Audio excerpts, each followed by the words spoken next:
యేసు పరిశుద్ధ నామమునకు మహిమ కలుగును గాక. పరిశుద్ధ ఆదివార దిన ఆరాధనకి మిమ్మల్ని అందరినీ ప్రేమతో ఆహ్వానిస్తూ ప్రార్థించుకొని ఆరంభించుకుందాం.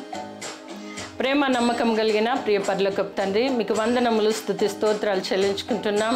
అయ్యా, గడిచిన వారమంతా ఈ ప్రభా మీ చల్లనైన కృపలో మమ్మల్ని అందరినీ భద్రపరిచి కాచి కాపాడినందుకు వందనములు ప్రభా. మరి ఈ దినమున పరిశుద్ధంగా నిన్ను ఆచరించడానికి మీరు కృప చూపినారు. అందరిని బట్టి స్తోత్రాలు చెల్లించుకుంటున్నాం. నిన్ను స్తుతించి గణపరిచి ప్రభా వాక్యానుసారమైన జీవితం జీవించే కృప మా అందరికీ దయచేయమని యేసు పరిశుద్ధ నామమున అడుగుచున్నాను పరమ తండ్రి, ఆమేన్. మంచిదండి, మరి ఈ సమయంలో పాట పాడి దేవుని స్తుతించుదాం. సర్వకృపానిధియగు ప్రభువా, సకల చరాచర సంతోషమా, స్తోత్రము చేసి స్తుతించెదము, సంతోషముగా నిన్ను పొగడెదము. హల్లెలూయా హల్లెలూయా హల్లెలూయా హల్లెలూయా హల్లెలూయా అని పాడెదను, ఆనందముతో సాగెదను, ఆనందముతో సాగెదను. ప్రేమించి నన్ను వెదకితివి, ప్రీతితో నన్ను రక్షించితివి, పరిశుద్ధముగా జీవించుటకై పాపిని నన్ను కరుణించితివి. ప్రేమించి నన్ను వెదకితివి, ప్రీతితో నన్ను రక్షించితివి, పరిశుద్ధముగా జీవించుటకై పాపిని నన్ను కరుణించితివి. హల్లెలూయా హల్లెలూయా హల్లెలూయా హల్లెలూయా హల్లెలూయా అని పాడెదను, ఆనందముతో సాగెదను, ఆనందముతో సాగెదను. అల్పకాల శ్రమలను భవింప అనుదినము కృపనిచ్చితివి, నాదుని అడుగు జాడలలో నడచుటకు నన్ను పిలచితివి. అల్పకాల శ్రమలను భవింప అనుదినము కృపనిచ్చితివి, నాదుని అడుగు జాడలలో నడచుటకు నన్ను పిలచితివి. హల్లెలూయా హల్లెలూయా హల్లెలూయా హల్లెలూయా హల్లెలూయా అని పాడెదను,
గొప్ప నిధియగు ప్రభువ సకల చరాచర సంతోషమా స్తోత్రము చేసి స్తుతించెదము సంతోషముగా నిన్ను పాడెదము హల్లెలూయా హల్లెలూయా హల్లెలూయా హల్లెలూయా హల్లెలూయా అని పాడెదము ఆనందముతో సాగెదము ఆనందముతో సాగెదను. పరిశుద్ధ గ్రంథం నుండి యోహాను వ్రాసిన సువార్త 3వ అధ్యాయము 16వ వచనం నుండి 21 వచనంలో చదువుకుందాము. యోహాను సువార్త 16వ అధ్యాయము 16వ వచనం నుండి. దేవుడు లోకమును ఎంతో ప్రేమించెను కాగా ఆయన తన అద్వితీయ కుమారునిగా పుట్టిన వాని యందు విశ్వాసముంచు ప్రతివాడును నశింపక నిత్య జీవము పొందునట్లు ఆయనను అనుగ్రహించెను. లోకము తన కుమారుని ద్వారా రక్షణ పొందుటకే గాని లోకమునకు తీర్పు తీర్చుటకు దేవుడు ఆయనను లోకములోనికి పంపలేదు. ఆయన యందు విశ్వాసం ఉంచువానికి తీర్పు తీర్చబడదు. విశ్వసింపని వాడు దేవుని అద్వితీయ కుమారుని నామమందు విశ్వాసం ఉంచలేదు గనక వానికి ఇంతకు మునుపే తీర్పు తీర్చబడెను. ఆ తీర్పు ఇదే: వెలుగు లోకములోనికి వచ్చెను, కానీ తమ క్రియలు చెడ్డవైనందున మనుష్యులు వెలుగును ప్రేమింపక చీకటినే ప్రేమించిరి. దుష్కార్యము చేయు ప్రతివాడు వెలుగును ద్వేషించును, తన క్రియలు దుష్క్రియలుగా కనబడకుండానట్లు వెలుగునొద్దకు రాడు.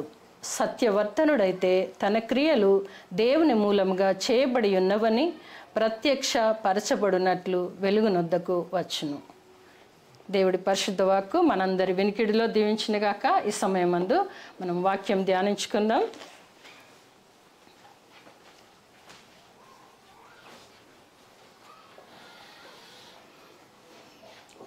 ప్రభువు పేరట అందరికీ వందనములు. నేటి దినము మరొకసారి మిమ్మల్ని ఆరాధనకు ప్రేమతో ఆహ్వానిస్తూ ఉంటున్నాను. ప్రియులారా, దేవుడు లోకాన్ని ఎంతగానో ప్రేమించినాడు. లోకము అంటే యావత్ ప్రపంచము, అంటే మనకు గ్లోబ్ ఆకారంలో చూస్తున్నటువంటి ఆ ప్రపంచాన్ని అంతని కూడా లోకాన్ని ప్రేమించినాడు. లోకాన్ని ప్రేమించి ఇక్కడ ఇవ్వబడినటువంటి విశేషం ఏంటి? లోకమును ఎంతో ప్రేమించెను కాగా ఆయన తన అద్వితీయ కుమారుని యందు, కుమారునిగా పుట్టిన వాని యందు విశ్వాసముంచు ప్రతి వాడును నశింపక నిత్య జీవం. నిత్య జీవం అని అంటే ఈ లోకము అశాశ్వతం, ఎంతకాలం బ్రతుకుతామన్నది మనము తెలియదు. సరే, కొన్ని సందర్భాలలో వయస్సును బట్టి లేదా అనారోగ్య స్థితులను బట్టి ఎవరైనా నీకు చెప్పొచ్చు నీకు ఇంకా కొంత గడువు ఉంది అని. కానీ నిత్య జీవం అంటే ఆత్మ ఈ శరీరాన్ని విడిచిపెట్టిపోయిన తర్వాత, శరీరం అంటే మరణించినారనటం ఏంటి?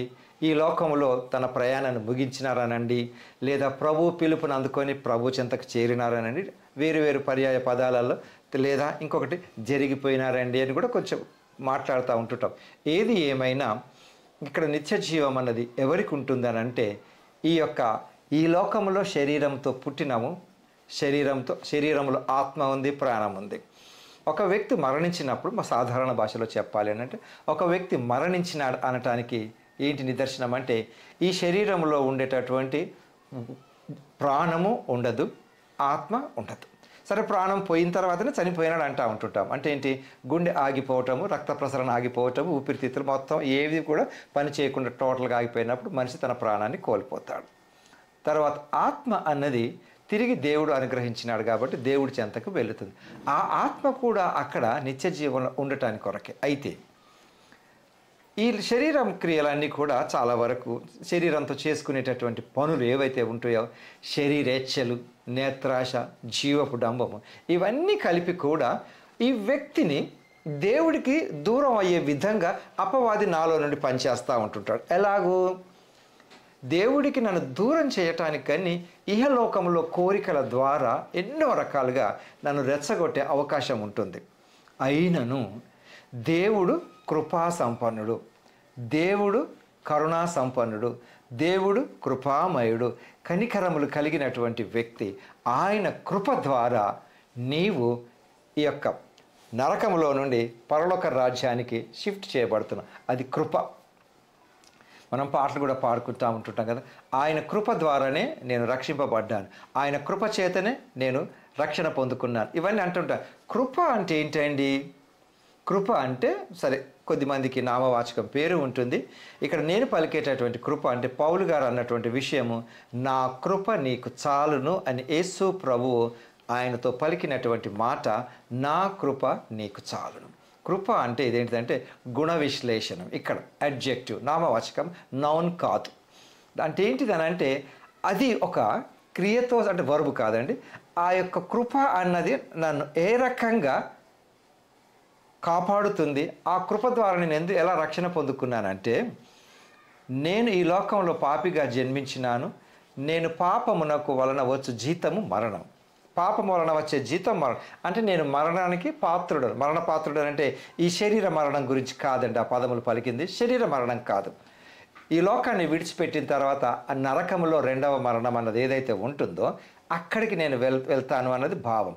అయితే ఈ కృప అన్నది నాకు ఈ రెండవ మరణం లేకుండా, అంటే నేను పాపముల వలన నాకు శిక్షకు పాత్రుడను, కానీ ఈ శిక్షను తప్పిస్తున్నాడు. అంటే నేను ఒక శిక్షకు యోగ్యుడను, పాత్రుడను, కానీ ఆ శిక్షను తప్పించేదే కృప. ఆ కృప నన్ను రక్షిస్తూ ఉంది. ఏంటండి?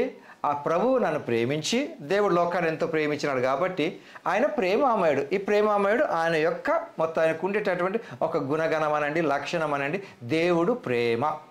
ఆ ప్రేమలో నన్ను ప్రేమిస్తున్నాడు కాబట్టి మరి ఎలాగిప్పుడు నేను శిక్షను పొందుకోవాలి. నేను పాపిని, నేను పాపం చేసినాను, కానీ ఈ పాపం చేయటం మూలంగా నేను శిక్షకు పాత్రులను కావాలి. కానీ ఈ శిక్షకు పాత్రులను అవ్వకుండగా, నేను శిక్షలోనికి వెళ్ళకుండగా నన్ను ఆయన కృప నన్ను రక్షించింది. అది ఆయన కరుణ, ఆయన కృప. తర్వాత నేను కృప మూలంగా నేను రక్షింపబడ్డాను.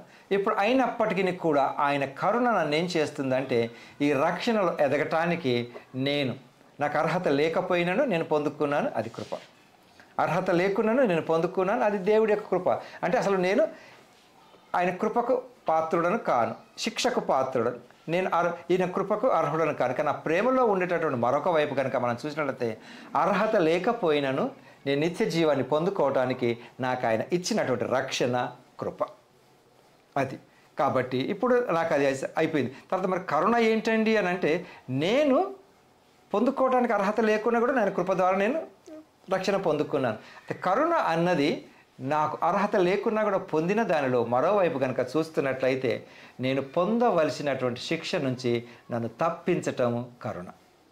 రెండు ఒకటే, అంత సింపులే. కానీ ఆయన కృప నన్ను కాపాడుతుంది, ఆయన కృప నాకు చాలు. అయితే ఈ యొక్క కృపా కనికరములు, కరుణ యొక్క ప్రేమ, వాత్సల్యత, ఇవన్నీ ఆయా సందర్భాలను బట్టి మనం వాడుతూ ఉంటుంటాం. అయితే దేవుడు తన కృప ద్వారా మనల్ని రక్షించుకున్నాడు. ఏంటండి?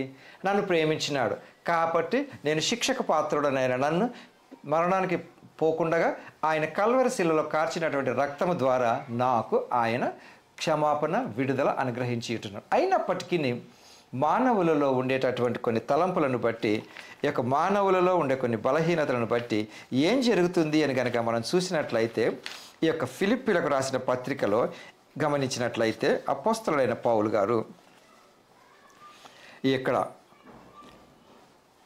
12-13 వచనాలు 3వ అధ్యాయంలో కనుక మనం చూసినట్లయితే, 12వ వచనం, ఫిలిప్పీలకు రాసిన పత్రిక 3వ అధ్యాయం 12వ వచనం, నేను ఇదివరకే గెలిచితినని అయినను, ఇదివరకే సంపూర్ణ సిద్ధి పొందితినని అయినను నేను అనుకొనటలేదు, కానీ దేని నిమిత్తం క్రీస్తు యేసు చేత పట్టబడితేనో దానిని పట్టుకొనవలనని పరిగెత్తుచున్నాను.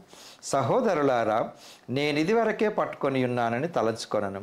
అయితే ఒకటి చేయుచున్నాను, వెనుక ఉన్నవి మరచి ముందున్న వాటి కొరకై వేగిరపడుచు. ఫ్రెండ్స్, ఆయన కృప ద్వారా మనము రక్షింపబడ్డాం డైరెక్ట్. కానీ ఈరోజు అంటే దీని ప్రస్తుతం పోయింది ఏంటిదనండి? విడిచిపోయినటువంటి గత కాలంలో కొంత ఉంది. ఇంకోటి దీని కూడా భవిష్యత్తు, భూత భవిష్యత్ వర్తమానం అంటుంటారు. భూత భవిష్యత్ వర్తమాన కాలాలు. ఇప్పుడు నేను వర్తమాన కాలంలో ఉన్నాను. సో మానవులైనటువంటి ప్రజలమైన మనకు మనం ఎందుకు రక్షింపబడ్డాము? భూతకాలం అంటే గత కాలంలో చేసినటువంటి తప్పుల నుండి, పాపముల నుండి క్షమాపణ మనం పొందుకున్నాం. అది వర్తమానం. నువ్వు రక్షింపబడి ఎంత కాలం అయింది అది పక్కకు పెడదాం కాసేపు. మేబీ ఆయా వయసుల రీతిలో కొద్దిమంది ఎంత వాక్యం విన్నప్పటికీ ఆ వాక్యం వాళ్ళలో పని చేయదు, వీళ్ళు పని చేయనియరు. కాబట్టి వారికి రక్షణ అనుభవం అన్నది ఉండదు. దేవుడి యొక్క ప్రేమను, కృపను, కనికరణమును, వాత్సల్యతను, దయను వీళ్ళు పొందుకోరు. ఎందుకు అనంటే మనుషుల యొక్క ఆలోచనలు స్వార్థంతో నిండుకున్నప్పుడు ఆయన ప్రేమ నాకు గుర్తింపు రాదు. ఉదాహరణకు ఒక కుటుంబంలో తండ్రి తల్లి ఉంటారు. సరే, వాళ్ళ యొక్క ఫైనాన్షియస్ ఆర్థిక పరిస్థితులను బట్టి పిల్లలకు ఎన్ని వసతులు ఇస్తున్నారో ఆ కుటుంబాలను బట్టి ఉంటుంది. ఉన్నత స్థితిలో ఉన్న వాళ్ళు పిల్లలకు అన్నీ చేయొచ్చు, ఇవ్వచ్చు. దాని అర్థం వాళ్ళు ప్రేమించినారని మాత్రమే కాదండి, వారికి ఉన్నది కనుక ఇవ్వగలిగినారు. అదే ఒక పేద కుటుంబంలో పుట్టినటువంటి పిల్లలకి తండ్రి తల్లి దగ్గర అంత ఉన్నత సంపన్న స్థితి లేదు కాబట్టి పిల్లలకు ఏమీ ఇవ్వలేకపోవచ్చు. అప్పుడు పిల్లలలో నేనంటే మా నాన్నగారికి ఇష్టం లేదు, నేనంటే మా మమ్మీకి ఇష్టం లేదని చెప్పే ఆస్కారాలు లేకపోలేదు ఇక్కడ. అయినప్పటికీ ఉన్న స్థితిలో వర్తమానంలో దేవుడు నన్ను ప్రేమించినట్టయితే నాకెందుకు ఇది ఇవ్వలేదు అని అనుకునే ఆస్కారాలు ఇక్కడ ఉంటూ, మానవుల యొక్క బలహీనత ఒకటి ఏంటంటే కొద్దిమంది ఎప్పుడు గతం గురించే ఆలోచిస్తూ ఉంటుంటారు, గతంలోనే ఉండిపోతూ ఉంటుంటారు. గతంలో ఉండిపోయి ఏమవుతుంది అని అంటే వర్తమానంలో తీసుకోవాల్సిన నిర్ణయముల మీద ప్రభావం పడుతుంది. వర్తమానంలో పొందుకోవాల్సినటువంటి ఆనందం మీద తృప్తి ఉండదు. ఎందుకు? ఎప్పుడు కూడా గత కాలంలోనే ఉండిపోతూ ఉంటుంటారు. అసలు నేను యేసు ప్రభువును అంగీకరించి ఉండకుంటే బాగుండునేమో, నేను అనవసరంగా ఈ స్థితిలోనికి వచ్చినాను. ఇదొక్కటే కాదండి, కొద్దిమందిలో ఉండేటటువంటి ఆలోచన విధానం ఏంటంటే ఎప్పుడు గత కాలంలో ఉంటూ ప్రస్తుత పరిస్థితిని వారు ఆనందించలేరు. అదే అంటే ఏంటి? అందుకే పౌలు గారిని జ్ఞాపకం చేస్తున్నది ఏంటంటే ఎప్పుడు కూడా గతంలో ఉండిపోయి గతాన్ని తలంచుకుంటూ గతంలో ప్రతి ఒక్కరికి కూడా అనుభవాలు అనేక రకాలుగా ఉండొచ్చు అండి. చేదు అనుభవం ఉండొచ్చు, తీపి అనుభవం ఉండొచ్చు. కానీ విచిత్రం ఏంటంటే తీపి అనుభవాలు అంతగా గుర్తుండవు, చేదు అనుభవాలు చాలా గుర్తుంటాయి. ఈ చేదు అనుభవాలు అన్నవి ఎప్పుడు కూడా ఏంటంటే లోపాలను వెతికి చూపటం. ఒక మనుష్యుడిలోని లోపాలు ఎప్పుడైనా కూడా అపవాది అన్నవాడు అవే ఎత్తి చూపుతాడండి. దేవుడు నీ పాపాన్ని కప్పిపెట్టి, నీ పాపాన్ని తుడిచివేసి, నీ పాపాన్ని కడిగివేసి తన స్వరక్తం ఇచ్చి నిన్ను కొన్నాడు. అది దేవుడి ప్రేమ, దేవుడి కృప. కానీ అపవాదం అన్నవాడు ఏం చేస్తాడు? అయ్యో, ఈ యొక్క వ్యక్తి నా గ్రూపులో నుండి దేవుడి గ్రూపులో జాయిన్ అవుతున్నాడు కదా అని చెప్పి ఈ వ్యక్తిలోని లోపాలన్నింటినీ లేపి చెప్తా ఉంటాడండి. అసలు నువ్వేంటి, నువ్వు ఒకప్పుడు పలానా రీతిలో ఉంటివి కదా, భూతకాలాన్ని జ్ఞాపకం చేస్తూ ఉంటుంటాడు. ఏమని? నువ్వు అప్పుడు అలా ఉంటివి కదా, అసలు ఇప్పుడు నువ్వు ఎలా మారినావు, అది నిజమేనా అని నేను అనుమానం పెడతా ఉంటుంటాడు. ఈ రకంగా అవుతూ ఉన్నప్పుడు ఏమైపోతుందంటే ఇక్కడ పౌలు గారు మనకు జ్ఞాపకం చేస్తున్నటువంటి పాజిటివ్ సందేశం ఏంటంటే భవిష్యత్తు గురించి నేను వేగిర పడుతున్నాను అన్నాడు. కానీ ఇక్కడ నేను ఆలోచించవలసినటువంటి విషయం ఏంటంటే ప్రభువు తనకు అప్పచెప్పినటువంటి పనిని గురించి వేగిర పడుతున్నాను అంటే ఈ వేగిరం అన్నది త్వరగా నేను చేయటానికి సిద్ధపడుతున్నానని అర్థం. అంతే కానీ నా భవిష్యత్తు ఎలా ఉంటుందోనన్న కంగారు, విచారము కాదు. కొద్దిమంది ప్రస్తుత పరిస్థితులను ఎందుకు ఎంజాయ్ చేయలేకపోతున్నారు అని అంటే ఈరోజు వర్తమానం ప్రజెంట్ సిచ్యువేషన్లో వీళ్ళని రెండు ఆలోచనలు బాగా లాగుతూ ఉంటాయి. ఒకటి, అమ్మో నా భవిష్యత్తు ఎలా ఉంటుందో కంగారుగా పడిపోయి ఈరోజు తీసుకునే నిర్ణయాలలో తేడా ఉంటుంది. అబ్బో నేను ఇలా ఉంటుంది కదా, నా బ్రతుకు ఇంతే కదా, నా బ్రతుకు అలా ఉంటుంది కదా, నేను ఎందుకు ఇలా చేసినాను, గిల్ట్ ఫీలింగ్లోని గతంలోకి వెళ్ళిపోతాను. రెండు ప్రమాదమే. కాబట్టి అతిగా నీవు గతంలో ఉండిపోయిన ప్రమాదమే, అతిగా భవిష్యత్తు గురించి నువ్వు ఆలోచించిన ప్రమాదం. ఆలోచించటం మంచిదండి, కానీ చింతించటం మంచిది కాదు.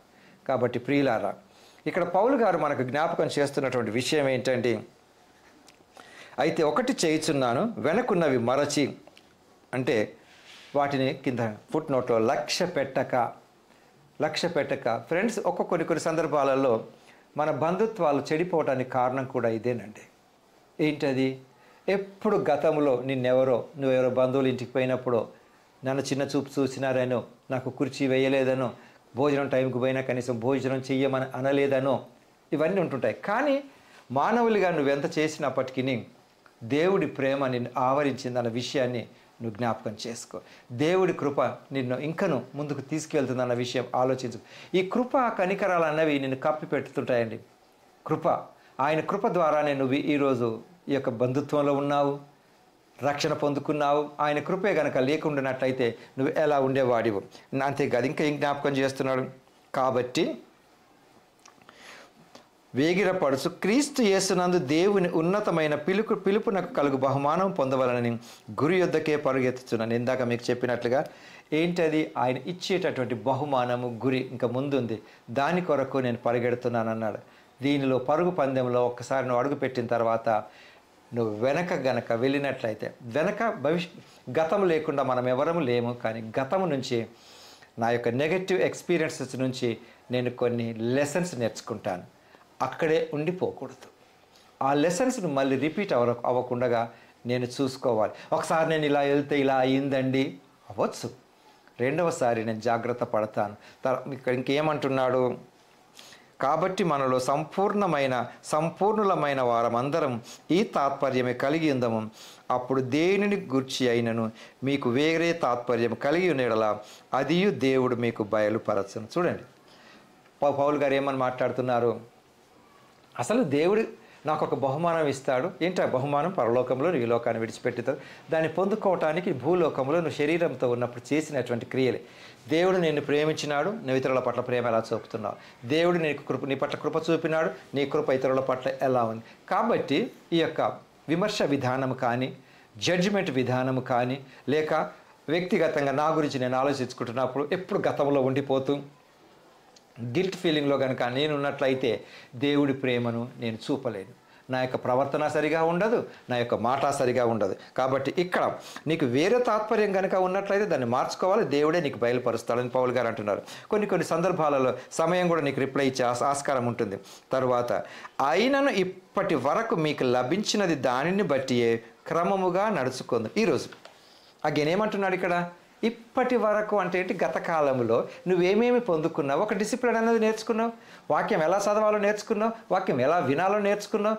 కొద్దిమంది అంత నెగటివ్గా ఉన్నట్టయితే అదే నేర్చుకున్నారు. కానీ ఇక్కడ దాంట్లో క్రమము అంటున్నాడు. క్రమము అని అంటే ఒక పద్ధతిలో జరుగుతూ ఉంటుంది ఏదైనా కూడా. 1 2 3 4 5 అది క్రమం. కానీ క్రమము లేని వారు 2 తర్వాత 6 అంటారు, 6 తర్వాత 1 అంటారు. అది అక్రమం. క్రమము అన్నది ఏంటిదంటే సీరియల్గా అని అర్థం. సీరియల్ నెంబర్స్, క్రమ సంఖ్య అని అంటుంటాము తెలుగులో, లేదా సీరియల్ నెంబర్స్. క్రమముగా ఒకదాని తర్వాత ఒకటి. కానీ ఎవరైతే నెగటివ్గా ఆలోచిస్తూ ఉంటారో వారికి క్రమం ఏదైతే ఏమైందండి, వారి నెగటివ్ను పాజిటివ్గా మార్చుకోవటానికి పాజిటివ్ థింకింగ్ అని కవరింగ్ చేసుకునే వాళ్ళు కూడా లేకపోరు. అది కాదు, క్రమముగా ఉండటానికి పౌలు గారు మనకు నేర్పుతూ ఉంటున్నారు. అదే యోహాను సువార్తలో ప్రేమ గురించి మాట్లాడుతూ 13వ అధ్యాయం 35వ వచనం, మీరు ఒకని ఎడల ఒకరు ప్రేమ కలిగిన వారైన ఎడల దీన్ని బట్టి మీరు నా శిష్యులని అందరూ తెలుసుకొందురని. ఇది మనందరం యేసు ప్రభు ఒక్క శరీర రక్తంలో పాలు పొందుకుంటున్నాం కదండి. మనం కూడా ఎలా పిలువబడాలి అంటే ఇతరుల పట్ల మనం ప్రేమ కలిగి ఉండాలి. ఫ్రెండ్స్, నువ్వు క్రైస్తవేతరుల మధ్య ఉంటుండొచ్చు, క్రైస్తవులతో ఉంటుండొచ్చు. ఎప్పుడు నేను అనుకున్నట్టుగానే కాకుండా ఇతరులను ప్రేమతో పలకరించడం అన్నది ఉండాలి, ప్రేమించటం అన్నది ఉండాలి, మాట్లాడితే ప్రేమ చూపగలిగినట్లుగా ఉండాలి. బట్ గతంలో నా ప్రేమ అత్యధికంగా చూపించి నేను నష్టపోవచ్చు, కష్టపడి ఉండొచ్చు. ఇక్కడ నేను తీసుకోవాల్సినటువంటి జాగ్రత్తలు నేను తీసుకోవాలి. ఎవరితో ఎలా మాట్లాడాలో దేవుడు మనకు నేర్పుతాడు. కాబట్టి ఫ్రెండ్స్, తప్పకుండా దేవుడు నీ పట్ల చూపినటువంటి కృపను నీవు పొందుకుంటూ, ఈ కృపను ప్రేమ ద్వారా ఇతరులకు కనుపరుచుకుంటూ, 2 పర్యాయ పదాలుగా అప్పుడప్పుడు వాడబడుతూ ఉంటుంటాయి. కాబట్టి నువ్వు ఉండేటటువంటి కుటుంబంలోను, నువ్వు ఉండేటటువంటి సహవాసంలోను, నీవు ఉండేటటువంటి సొసైటీలోను దేవుడు నిన్ను ప్రేమించి నీ పట్ల కృప చూచి నిన్ను చూపి నిన్ను రక్షించుకున్న విధముగా నీవును అనేకులకు క్రీస్తు వాక్యమును బోధించే కృప, నువ్వు ఇతరులకు క్రీస్తును పరిచయం చేయగలిగిన కృప మనం కలిగి ఉండి, ఆ కృపలో అనేకులు రావటానికి మార్గదర్శకంగా పౌలు గారు ఏ రకంగానైతే ఒక క్రమములో నడుచుకోమని చెప్పినాడో అదే క్రమంలో మనం కూడా ఉండే కృప దేవుడి ద్వారా మనకు అందరికీ కలుగును గాక. ఆమెన్. మళ్ళీ ప్రార్థించుకుందాం. ప్రేమ కనికరం కలిగిన ప్రియ పరలోకపు తండ్రి, ఇంతవరకు మీరు మాతో మాట్లాడిన విధానమును బట్టి, ఇచ్చినటువంటి ఆదరణ వాక్కులను బట్టి, ఇచ్చినటువంటి క్రమమును బట్టి, మీరు మాకు నేర్పిన విధానమును బట్టి మీకు వందనాలు చెల్లించుకుంటున్నాం. ఈ సమయంలో వాక్యం వినే ప్రతి ఒక్కరూ కూడా ప్రభువ గతంలోనే ఉండిపోకుండా, భవిష్యత్తు కొరకు కూడా ఎక్కువగా చింతించకుండా, వర్తమానంలో నీవు చెప్పినటువంటి పనులను చేసుకుంటూ మీరు రాకడ పర్యంతం మమ్మల్ని మేము సంపూర్ణంగా చేసుకొని కృప చూపమని సమస్త ఘనత మహిమలు మీకే చెల్లిస్తూ యేసునామములో వేడుకుంటున్నాను తండ్రి. ఆమేన్. మంచిదండి. తిరిగి కలుసుకొని పర్యంతం ప్రభు కృప మనకు తోడై ఉండును గాక. ఆమేన్.